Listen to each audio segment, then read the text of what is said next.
विसर्जनाच्या वेळी एक महाराष्ट्रात कुठेही कुठचाही इन्सिडेंट झालेला नाही। सण फार चांगल्या जोरात आणि एका वेगळ्या आनंदाच्या वातावरणात, कारण मागची 2.5-3 वर्ष कोणालाही असा सण साजरा करता आला नाही। हिंदुत्व, हिंदूंचे सण, मग गोविंदा असेल, त्याच्यानंतर आत्ता असलेली गणेश चतुर्थी असेल, फार आनंदात साजरा करता आला। म्हणजे जे काही 3 वर्षाचं भडास होती ती सगळी लोकांनी पूर्ण करून घेतली। त्या आनंदाला कुठचाही पारा उरलेला नव्हता। पण त्या दिवशी दादर या ठिकाणी आमचे आमदार सदा सरवणकर आहेत, त्यांच्याबरोबर झालेली बाचाबाची, त्याच्यानंतर त्यांच्या 2 ग्रुपमध्ये जे आपल्याकडे मी असंख्य व्हिडिओतनं बघितलं आहे, 2 ग्रुपमध्ये जी काय भांडणं झाली, म्हणजे प्रकार असा आहे की ह्याचा विचार करण्यासारखा होता की जे सण आपण साजरे करू शकलो नाही आपल्या काळामध्ये, मुख्यमंत्री असताना उद्धवजींनी याचा विचार करायची गरज होती की आपल्या 2.5 वर्षाच्या कालावधीमध्ये महाराष्ट्राच्या जनतेला आपण वर्षावर बसतो, दुसऱ्या ठिकाणी जाऊन बसतो, मुलासाठी आपण एक बंगला देतो मंत्री म्हणून, पण आपण महाराष्ट्राच्या जनतेला साधा आनंदही देऊ शकलो नाही सणांचा, याचा विचार त्यांनी करायला हवा होता। आणि सगळ्यात महत्त्वाचं म्हणजे की एवढं झाल्यानंतर त्याच रात्री आमच्या शाखा प्रमुख जो आहे त्याच्या बिल्डिंगखाली जातात, त्याच्यासाठी 30-40 मुलं जातात, त्याच्या गळ्यातली चेन ओढली जाते।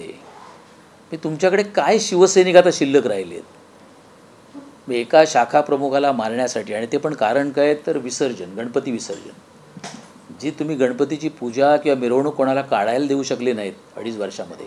प्रशासनाची, तुमच्याकडे मुंबई महानगरपालिकेची संपूर्ण ताकद होती, तुम्ही स्वतः मुख्यमंत्री म्हणून होतात, तरी पण तुम्ही महाराष्ट्राच्या जनतेला साधा आनंद देऊ शकला नाहीत। आणि आता सुरुवात झाली आहे तर त्या ठिकाणी आपण एवढंच आमचं म्हणणं एवढंच होतं की जे तुम्ही करू शकला नाहीत, तर ती जर जनता आनंदात साजरा करत असेल तर अशा वेळी काहीतरी कारणं खोटी काढायची आणि जाऊन सांगायची, हा बालिशपणाचा आरोप आहे। म्हणजे सदा सरवणकर यांनी म्हणे पिस्तुलातनं फायरिंग केली, त्या सदा सरवणकरांकडे वाय कॅटेगरी आत्ता सिक्युरिटी आहे, मला वाटते एक 8-10 पोलीस त्यांच्याबरोबर असतात, पोलीस जीप आहे, तर त्यांना फायरिंग करायचा प्रश्न काय येतो आहे? बरं, एवढे तिकडे कॅमेरे लागलेले आहेत, पोलीस त्यांचं रेकॉर्डिंग मी बघितलं आहे, त्या रेकॉर्डिंगमध्ये पण बघितलं आहे, कुठचा फायरिंगचा आवाज नाही आहे, काहीच नाही आहे, तरी पण फायर झाला आहे म्हणून सांगताय। म्हणजे बालिशपणाचे आरोप आहेत। आणि या बालिशपणाच्या आरोपातनं एवढंच दिसून येते की आपण काय करू शकलो नाही, जे कोण काय करत असतील तर त्यांना त्रास देणं, हा एकच त्यातनं उद्देश दिसला। पण हे कारण हिंदूंच्याच, म्हणजे स्वतः हिंदुत्वाचे पुरस्कर्ते किंवा शिवसेना प्रमुख बाळासाहेब ठाकरेंचे चिरंजीव म्हणता आणि तुम्हीच हिंदूंच्या कार्यक्रमावर विरजण टाकण्याचा प्रयत्न करता, ही खरोखरच एक म्हणजे याला महाराष्ट्रातली जनता माफ करेल असं मला वाटत नाही। त्यांची मागणी आहे ते दादर पोलीस स्टेशनला शिवसैनिक जमा झाले, नेते जमा झाले आणि ते म्हणतात की सदा सरवणकरांच्या विरुद्ध गुन्हा दाखल झाला पाहिजे आणि त्यांची अटक झाली पाहिजे। गुन्हा कशासाठी? ते मराठी हिंदू यांच्या सणासाठी आमदार म्हणून स्वतः सकाळी 5:30-6 पर्यंत उपस्थित राहतात, ते स्वतः त्या मिरवणुकीमध्ये येतात, ते लोकांची व्यवस्था करतात, लोकांना पाणी मिळावं, त्यांच्यासाठी स्टेज असावं, फुलं असावीत, ही सगळी व्यवस्था एक आमदार त्या विभागातलं करतो आहे। कारण दादर, परळ, प्रभादेवी हा एरिया आपण नेहमीच म्हणतो की इकडे सर्व सण आनंदात साजरे कमी पैशामध्ये पण आनंदात साजरे केले जातात। आणि त्या ठिकाणी करणारा आमदार हा तिकडे आपल्याच कार्यक्रमात फायरिंग करेल का जाऊन? व्यवस्था तेच करत आहेत। तुम्ही बॅनर्स आणि होल्डिंग सगळे बघितलेत तर आमदारांचेच आहेत आणि आपल्याच कार्यक्रमात आपणच जाऊन करतील का? आणि मला वाटत नाही आपण कुठच्या कामासाठी एकत्रित आलो आहे। आपण जे 2.5 वर्ष काहीच सण साजरे करू शकलो नाहीत त्याचा आनंद लोकांना देण्यासाठी आपण एकत्रित आलो आहे। आणि तिकडे आल्यानंतर सदा सरवणकर असं कार्य करतील हे मला बिलकुल वाटत नाही। आणि तरी टेक्निकली म्हणाल तर जे कॅमेरे लागले होते, मग पोलिसांनी रेकॉर्डिंग केलेलं आहे, आपल्यापैकी पण काही माध्यमांनी तिकडे रेकॉर्डिंग केलेलं आहे, त्या सर्व गोष्टी मी बघितल्या आहेत, आपणही पुन्हा बघा, विनंती करेन आपल्या माध्यमातनं। असा कुठचाही इन्सिडेंट तिकडे झाला नाही। मग अटक कशासाठी? अटक यासाठी मागताय का की तरी तुम्ही गणेश चतुर्थी कशी काय आनंदात साजरी केली? गणेश चतुर्थीला तुम्ही 11 दिवस सगळ्यांना आनंदात कसं ठेवले म्हणून त्यांच्यावर केस घेण्याचा प्रयत्न करताय का? विसर्जन चांगल्या पद्धतीने करण्यासाठी महिला पण मोठ्या संख्येने जर पहाटे 5पर्यंत रस्त्यावर महाराष्ट्राच्या कोणाकोपऱ्यामध्ये पहाटे 5पर्यंत, मला वाटतं पुण्याची तर मिरवणूक दुसऱ्या दिवशी 7:30-8पर्यंत चालली आहे. अशा वातावरणामध्ये तुम्ही हे सगळं करायला देताय म्हणून तुम्ही केस घ्यायला सांगताय का?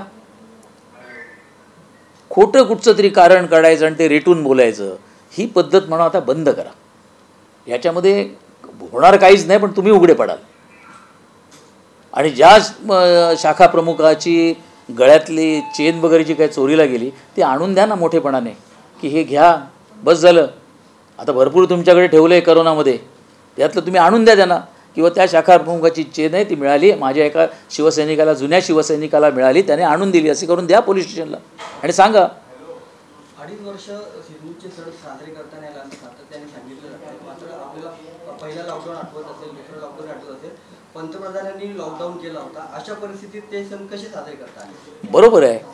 मी तर म्हणेन पहिला लॉकडाऊनचा प्रकार जो होता तो फार स्ट्रॉंग त्याच्यामध्ये चालला.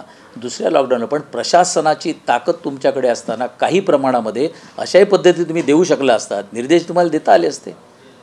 काही मी असं म्हणणार नाही की अगदी वाजत गाजत आणि मोठ्या संख्येने जा म्हणून, पण काही तुम्हाला योजना त्याची करता आली असती.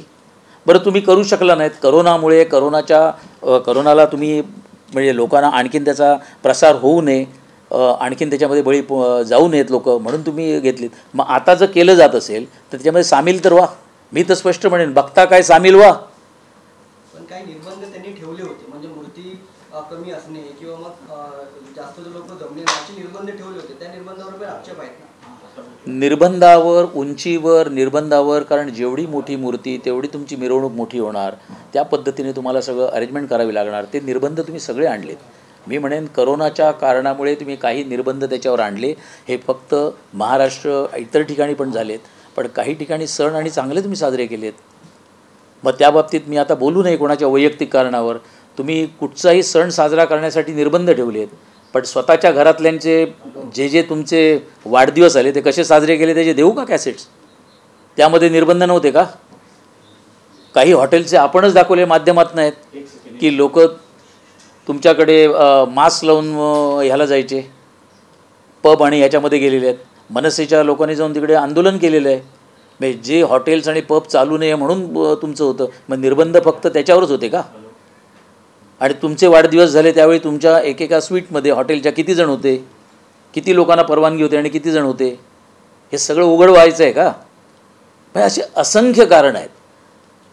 आणि त्याहीपेक्षा मी म्हणेन ठीक आहे तुमचा उद्देश चांगला होता, तुम्ही त्यांना करोनामध्ये जास्त लोकांना आणखीन त्रास होऊ नये म्हणून तुम्ही हे काम केलं, पण त्याच्याचबरोबर तुमची जी योजना होती ती आता जर चांगलं चाललं असेल तर त्यांच्याविषयी चांगलं तर म्हणा. लोकशाही म्हणताय, लोकांसाठी चालवलेलं सरकार ही जर भूमिका असेल तर आता आलेला बदल एक्सेप्ट करा उद्धवजी, आणि सांगा की तेव्हा झालं नाही, तुमचा काळ चांगला आहे, करोना नाही आहे, रोगराई नाही आहे, तुम्ही मोठ्या प्रमाणात सण हिंदूंचे साजरे करताय, याचा मला अभिमान आहे. सांगायला सांगा. मी आपल्या माध्यमातून उद्धवजींना विनंती करेन, बोला समोर. करोनाच्या वेळी मी बोलू शकलो नाही, करोना होता, आता नाही आहे, तुम्ही करताय, फार चांगलं आहे, एक्सेप्ट करा. ते करण्याचं पण धारिष्ट पाहिजे आणि ते त्यांच्याकडे बिलकुल नाही आहे. म्हणून तुम्ही ते सदा सरवणकरांवर केस घ्या म्हणून सांगताय. आणि सदा सरवणकरांवर केस घेण्यासाठी कोण जाते? अनिल परब वगैरे. हे किरीट सोमायला कळलं तरी आणखीन त्रास होईल म्हणावं, जाऊ नको पोलीस स्टेशनच्या समोर, पोलीस स्टेशनच्या 500 मीटरमध्ये जाऊ नकोस.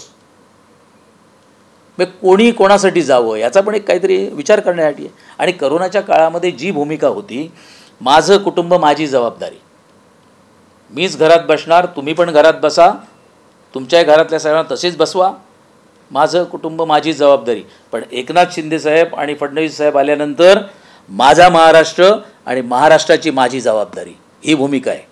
त्यांनी महाराष्ट्राची जबाबदारी घेतली, त्यांनी महाराष्ट्राची पुरी जबाबदारी घेतली आणि असलेले हे सगळे सणांचे दालन, फक्त त्यांनी सण तुम्हाला साजरे करा म्हणून आनंदात सांगितलं नाही, तर त्याच्यावर असलेले निर्बंध असतील ते उठवले. मुंबई महानगरपालिकेच्या परवानगी घेताना जे निर्बंध होते ते 1 विंडो क्लिअरन्समध्ये त्यांनी पूर्ण केले. जी काही 100-200 रुपये महानगरपालिकेला भरून 500 रुपये भरून आपण जी रिसीट घेत होतो ते पण त्यांनी यावेळी घेतलेले नाहीत. करायला गेल्यानंतर तुमची इच्छा असेल, राजकीय इच्छाशक्ती असेल तर काही करू शकतात. त्यामधलाच हा एक प्रकार आहे. माझा महाराष्ट्र आणि महाराष्ट्राची माझी जबाबदारी ही भूमिका शिंदेसाहेबांची असल्यामुळेच सण चांगल्या पद्धतीने साजरे करू शकले आणि भविष्यामध्ये पण असेच सण आनंदात सर्वजण साजरे करू शकतील. आणि त्यातही इकॉनॉमी पण आहे. छोटे जे दुकानदार आहेत, म्हणजे आपण बघितलं असेल की फ्यूल विक्रेते होते, त्यांच्याकडे पैसा आला. लोक लहान मुलांना घेऊन गणपती बघायला फिरत होते, त्यांना काही खाऊ तुम्ही दिलात, त्यांच्यामध्ये आली.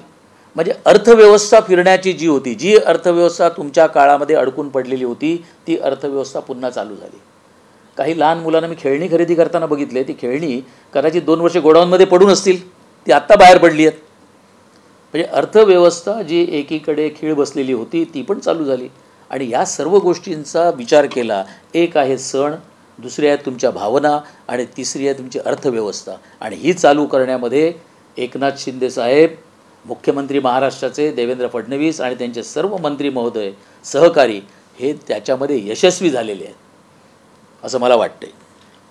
आणखी एक प्रश्न असा आहे की पैठणमध्ये मुख्यमंत्र्यांची सभा होते. या सभेला कुठेतरी एक शासकीय परिपत्रक काढलं गेलं आहे आणि त्याच्यामध्ये अंगणवाडी सेविका यांना देखील या ठिकाणी सभेसाठी आमंत्रित द्यावा अशा पद्धतीनं एक परिपत्रक जारी करण्यात आलं. विरोधी पक्षाने त्यावरती टीका केली. आणि दुसरी गोष्ट, या सभेचं एक रेड कार्ड देखील प्रसिद्ध झाल्याची टीका विरोधी पक्षाने अंबादास दानवे यांनी केलेली आहे. अंबादास दानवे शिवसेनेमध्ये काम करत आहेत. विधान परिषदेचे ते विरोधी पक्ष नेते आहेत. मी त्यांना चांगल्या पद्धतीने ओळखतो, माझे जुने मित्र आहेत. रेड कार्ड काय असावं, कसेल तिकडनं आणावे लागायचे. काही ठिकाणी सभा घेतल्यानंतर आणि स्पेशली औरंगाबाद म्हणजे संभाजीनगर जे शिवसेना प्रमुख म्हणायचे ते तिकडे कसे आणावी लागायचे एकेकाळी लोक, हे सगळं गणित त्यांना चांगलं माहिती आहे. त्याच्यामुळे रेड कार्ड हे त्यांनी जुनं ठरवलेलं असेल तेच ते आम्हाला सांगत असतील. पण यावेळी रेड कार्डची गरज लागणार नाही. आणि अंगणवाडी सेविकांच्या बाबतीत पुष्कळ वेळा आपण बघितलेलं आहे. आझाद मैदानला किंवा नागपूर अधिवेशनच्या काळामध्ये मोठ्या संख्येने अंगणवाडी सेविका ह्या आपल्या प्रश्नांसाठी वारंवार तिकडे आंदोलनाला येऊन बसतात.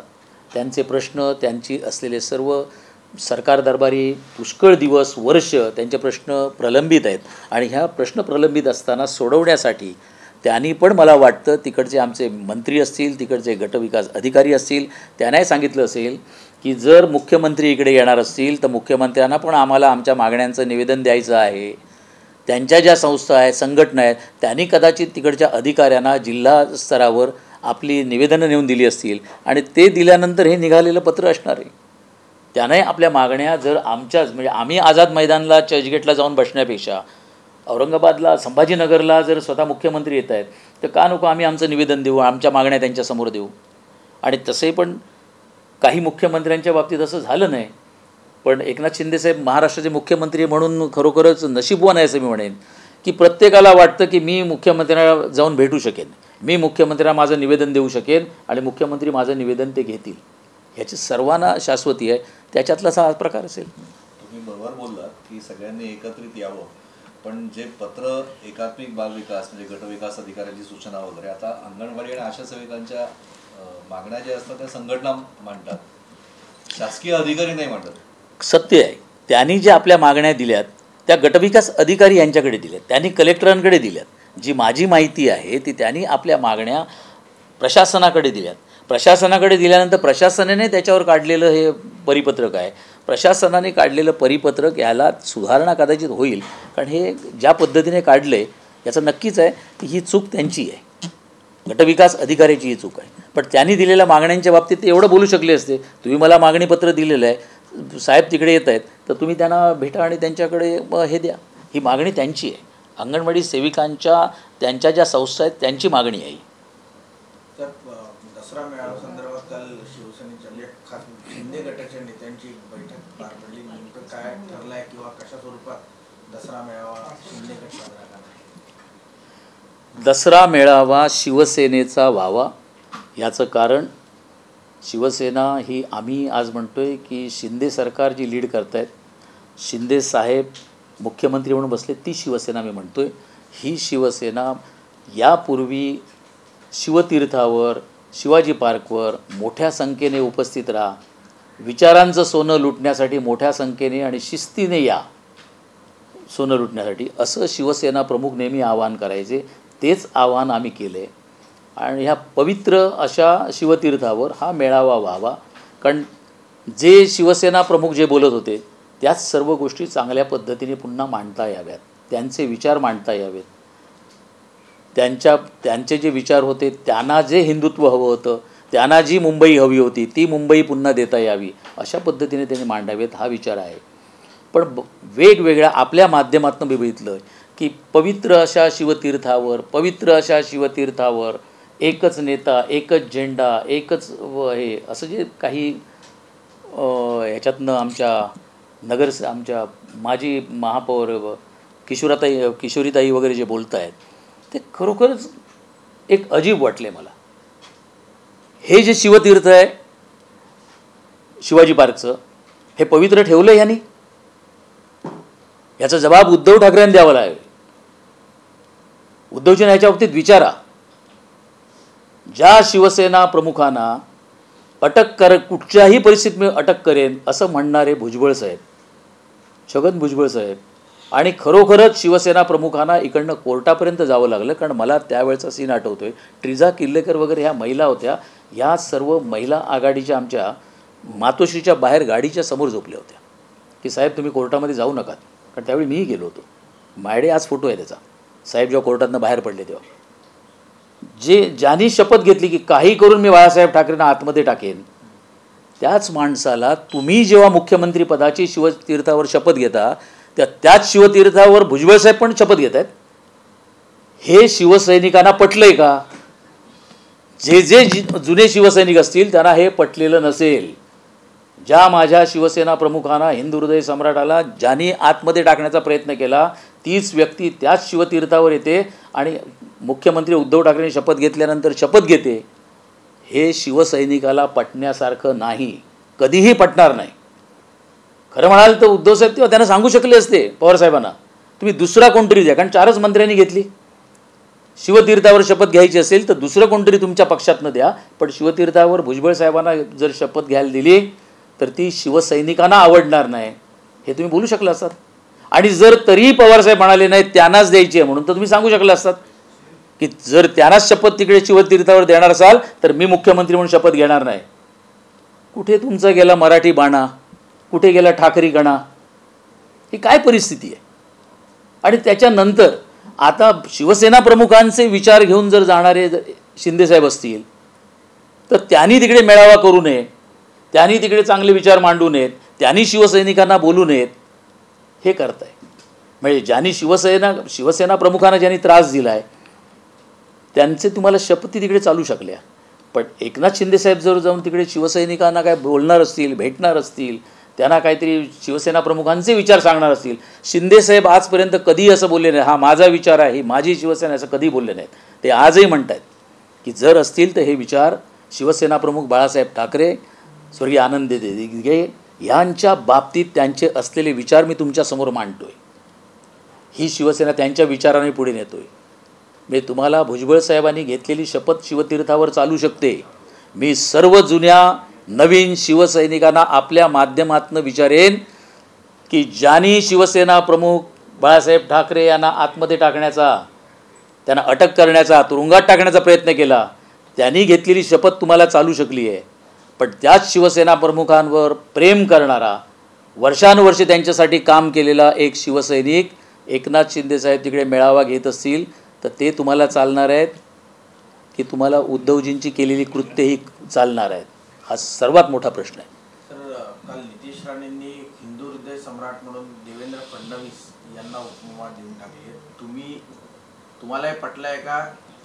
अशा स्वरूपात भाजपचा नेता अशा स्वरूपात जर मागणी करत असेल तर ते योग्य आहे?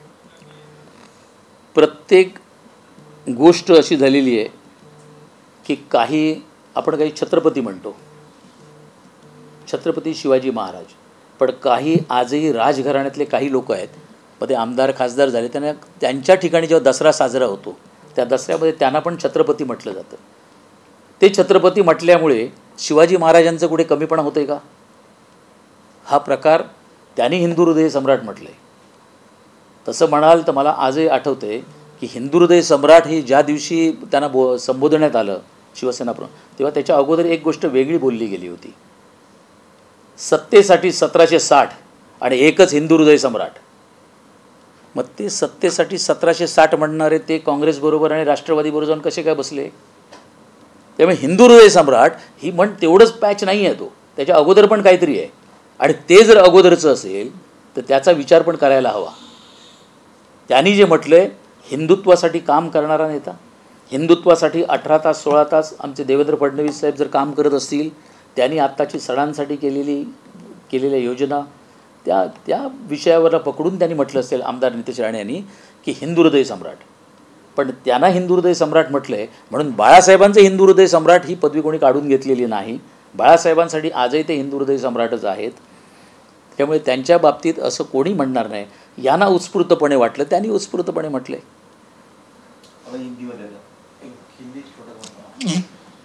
विधायक है सदा सरवणकर, उन्होंने फायरिंग भी की है, इस पर आप सच बात तो ऐसी है कि बहुत दिन के बाद 2.5 साल के बाद सब लोग अपना त्यौहार मनाने के लिए रास्ते पे आ गए. त्यौहार मनाते वक्त इतनी 11 दिन तक हर एक जितनी भी मुंबई नहीं महाराष्ट्र पूरे महाराष्ट्र में गणेशोत्सव बड़े धूमधाम से जोरों शोरों से उन्होंने मनाया. आज मुझे नहीं लगता है कि कल का जो कुछ हुआ है ये हुआ नहीं है, ये किया गया है, पर्पसली किया गया है. क्योंकि यहाँ के विधायक जो हमारे सदा सरवणकर साहब है, सदा सरवणकर ने अरेंजमेंट इतनी अच्छी की थी लोगों के लिए जो विसर्जन के लिए आ जाएंगे उनके लिए फूल की व्यवस्था हो, पानी की व्यवस्था हो, स्टेज हो, ये सब कुछ किया था.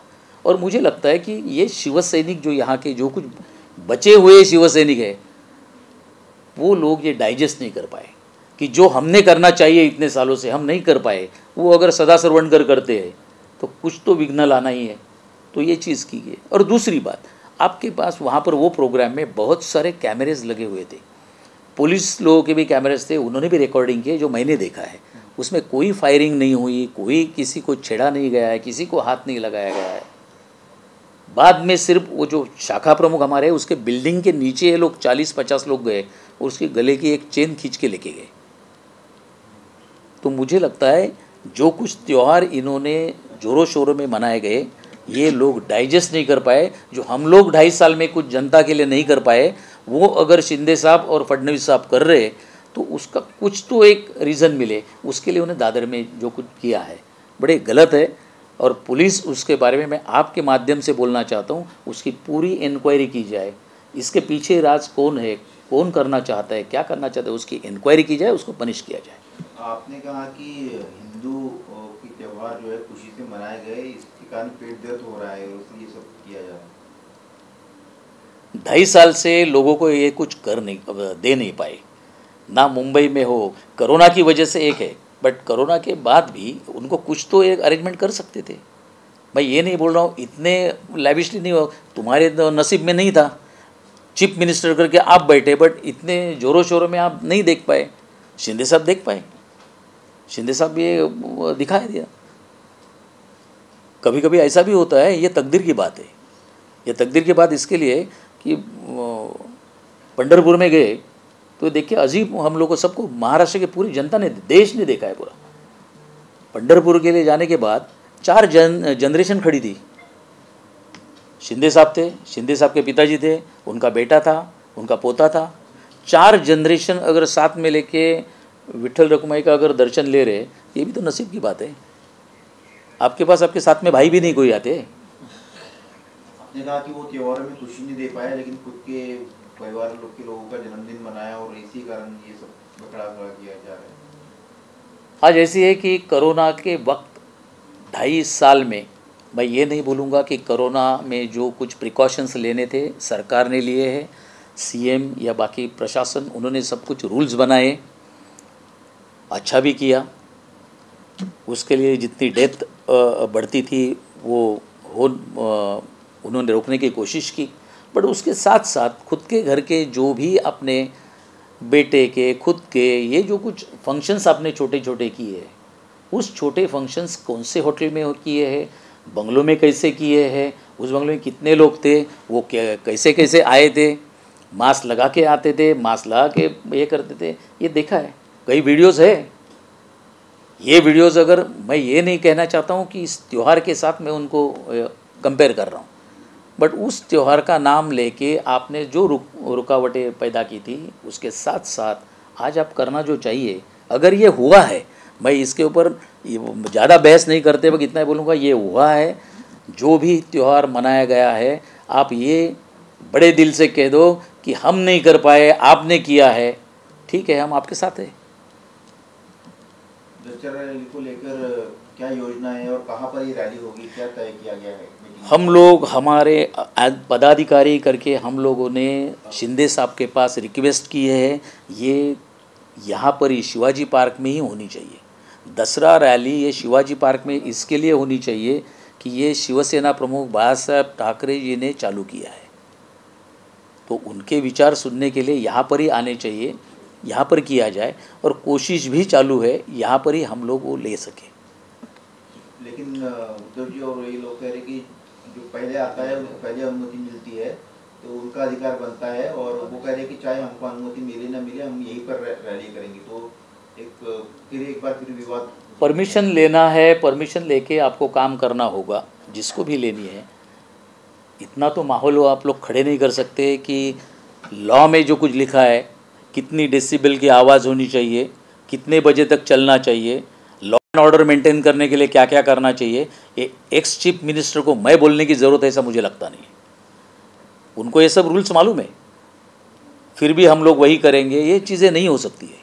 बाय लॉ जितने भी होगा, गवर्नमेंट है, गवर्नमेंट डिसीजन लेगी, परमिशन किसको देनी है, कैसी देनी है, तो उसके ऊपर डिसीजन हो जाएगा। और हमें लगता है कि ये यहाँ पर शिवसेना प्रमुख के विचार यहाँ पर अगर देने हैं तो वो अधिकार आज भी यहाँ पर है। इसका रीज़न है कि लोक प्रतिनिधि जितने भी चुन के आए हैं, वो आए हुए चुन के लोक प्रतिनिधि, उनके हर एक लोक प्रतिनिधि के पीछे 1 लाख 2 लाख 4 लाख वोट्स होते हैं, तो उनका कहना है वो हम लोग लेके आए। आज अगर लोक प्रतिनिधि की संख्या ज़्यादा है तो वो ज़्यादा लोक MPs है, MLAs है, इसका मतलब उनको चान्स मिलना चाहिए। वो तो बाळासाहेब के विचार ही लेके जा रहे हैं।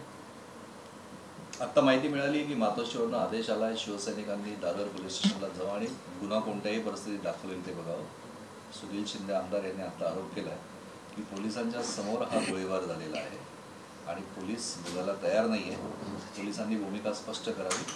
सदा सरवणकर यांनी पोलिसांसमोर गोळीबार केला आहे। माझं म्हणणं तर या बाबतीत स्पष्ट आहे, रेकॉर्डिंग सगळ्या मी पण बघितलेत, प्रसारमाध्यमांच्या रेकॉर्डिंग आहेत त्या बघितल्यात, पोलिसांचं रेकॉर्डिंग आहे ते बघितलं आहे। काहीही न होता जर त्याच्यावर गोळीबार केला असं सांगितलं जात असेल तर जो हे सांगतोय त्याच्यावर पहिली केस घ्या।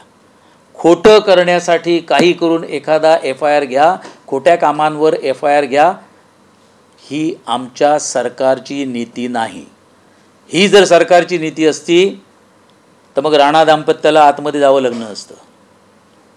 ही जर नीती आमची असती तर त्या बाबतीत राणेसाहेबांचं घर किती बाल्कनीज पुढे किती फुटाच्या आल्यात हे बघायला जाण्याची गरज लागली नसती। या सरकारची नीती बिलकुल नाही आहे, त्यांचं हे धोरण नाही आहे की खोट्या केसेस घ्या, काही करून त्यांना अरेस्ट करा। ही नीती कोणाची आहे हे पुऱ्या महाराष्ट्राला माहिती आहे। एक केंद्रीय मंत्री येतात राणेसाहेब आणि कोकणामध्ये जातात, आणि कोकणमध्ये जाताना त्यांना तुम्ही अरेस्ट करून संगमेश्वरवरनं रिटर्न घेऊन येत आहे। म्हणजे केंद्रीय मंत्र्याला तुम्ही काय कारणासाठी आणले, त्याच्यामागचं कारण काय होतं ते कारण आजही विचार करा। ते काय बोलले होते तेही विचार करा। राणेसाहेब तेव्हा बोलले म्हणून तुम्ही त्यांना अटक करण्यापर्यंत तुमच्या सरकारची तेव्हा मजल गेली होती।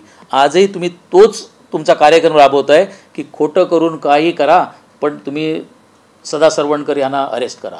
पण यावेळी ते होणार नाही, होऊ शकणार नाही, कारण यावेळी थर्ड आय ज्याला आपण म्हणतो, कॅमेराज तुमच्या समोर आहेत। यावेळी तुमच्या म्हणजे 2 डोळ्यांनी दिसणारं चांगलं काय दिसलं असेल याच्यावर विश्वास हवं तर ठेवू नका, पण तुमच्या डोळ्यांनी जे दिसतंय ते तरी त्यातनं बघा। आणि फायरिंग झालेली असेल तर त्याची जरूर एन्क्वायरी करा, पण फायरिंग झाली नसेल आणि त्याच्यावर करा आणि तरी गुन्हा घ्या म्हणून सांगत असाल तर जे हे रेटून बोलतायत आणि खोटं बोलून करायला लावतात, मग त्याच्यामध्ये शिंदे असो किंवा अनिल परब असो यांच्यावर गुन्हे घेतले गेले पाहिजेत, ही माझी मागणी राहील। एक हिंदी में सवाल है कि नीतीश नितेश राणे और बीजेपी हृदय सम्राट कह रहे हैं देवेंद्र जी को, तो इसको लेकर आप कैसे, आपकी आपत्ति है? तो इस बारे में अगर देखो, एक स्वाभाविक है, 2.5 साल के बाद लोगों को हिंदू हृदय सम्राट बोलने की ये ताकत कहाँ से आ गई? शिवसेना प्रमुख बाळासाहेब ठाकरे, इनके बारे में जब हिंदू हृदय सम्राट जब पहली बार बोला गया है, तब क्या था उसके पीछे, स्लोगन क्या था? सत्तेसाठी 1760 पण एकच हिंदू हृदय सम्राट. अभी सत्ता के लिए 1760 कौन है आपको पता है? कांग्रेस राष्ट्रवादी के साथ बैठ के उन्होंने क्या किया है वो भी आपको पता है, ये बोलने की कोई ज़रूरत नहीं है. और छत्रपति, हम लोग छत्रपति शिवाजी महाराज बोलते हैं, छत्रपति संभाजी राजे बोलते हैं, छत्रपति शिवाजी महाराज इनको भी बोलते हैं और संभाजी राजे को बोलते हैं. इसके लिए कुछ हमारे शिवाजी महाराज का कुछ स्तर कोई नीचे होता है क्या? वैसे हिंदू हृदय सम्राट उन्होंने बोला है, उनको फील हुआ है, उन्होंने बोला है. कोई किसी को, कोई यूनिवर्सिटी से किसी को कुछ ये तो डिग्री जैसा दिया नहीं है कि आप हिंदू हृदय सम्राट है, ये भी हिंदू हृदय सम्राट, ऐसा कोई पेज दिया नहीं है. आपको अगर लगा यहाँ से बोल दिया आपने. कोई पिताजी को बाबा बोलता है, कोई पापा बोलता है, कोई डैडी बोलता है, but after all he is a father. और मुझे लगता है वो स्तर आज भी है. और अगर काम करने से, मैं उससे और भी एक आगे जाके बोलूँगा, अपने काम करने के बाद अगर कोई स्तर वो मेंटेन कर सका, दिखा सका कि यस बाला साहब ठाकरे थे, उन्होंने काम किया, पॉपुलैरिटी थी, लोग मानते थे, इसके लिए हिंदू हृदय सम्राट हो गए. वैसे ये भी हिंदू हृदय सम्राट, शायद अगर लोग उनको, महाराष्ट्र के लोग वैसे भी बोलने चालू कर देंगे, बोल नहीं सकते. हिंदू हृदय सम्राट आणि छत्रपती काय म्हणणार, काय काय तुमच्या भावना आहेत, स्पष्ट सांगा. आमदार नितेश राणे यांनी जे आमच्या फडणवीस साहेबांना, उपमुख्यमंत्र्यांना काल मोर्चामध्ये असताना हिंदू हृदय सम्राट म्हणलं, त्यांच्या भावना मी समजू शकतो. आत्ताचे असलेले सण आनंदात जे साजरे केले गेले महाराष्ट्रभर, त्याच्या पद्धतीने असेल, त्यांचं जेवढे जास्तीत जास्त तास साहेब काम करत आहेत फडणवीस साहेब, त्याप्रमाणे त्यांनी उत्स्फूर्तपणे म्हटलेलं आहे. जसं आम्ही म्हणतो की छत्रपती, आता खासदार उदयनराजे, तिकडे पण त्यांना काही लोक ते छत्रपती म्हणतात. कोल्हापूरला जेव्हा दसरा साजरा केला जातो तेव्हा पण त्यांना छत्रपती म्हणतात. आणि आपण छत्रपती शिवाजी महाराज हे म्हणतो आहे, छत्रपती संभाजीराजे म्हणतो आहे, म्हणून कुठचा शिवाजी महाराजांचा स्तर कुठे खाली होत नाही. पण त्यामध्ये हिंदू हृदय सम्राट म्हटलं असेल तर त्या हिंदू हृदय सम्राटांच्या मागची जी भावना मी म्हणालो होतो ती आहे की सत्तेसाठी 1760 आणि एकच हिंदू हृदय सम्राट. त्याप्रमाणे मी म्हणेन हिंदू हृदय सम्राट भविष्यामध्ये आणखीनही काही होतील तयार. त्यांच्या कामाच्या प्रतिमा बघून, त्यांची कामाची कॅपॅसिटी बघून आणखीनही कदाचित तयार होतील. पण बाप ये बाप ही होता है और वो एक ही बाप था, हिंदू हृदय सम्राट.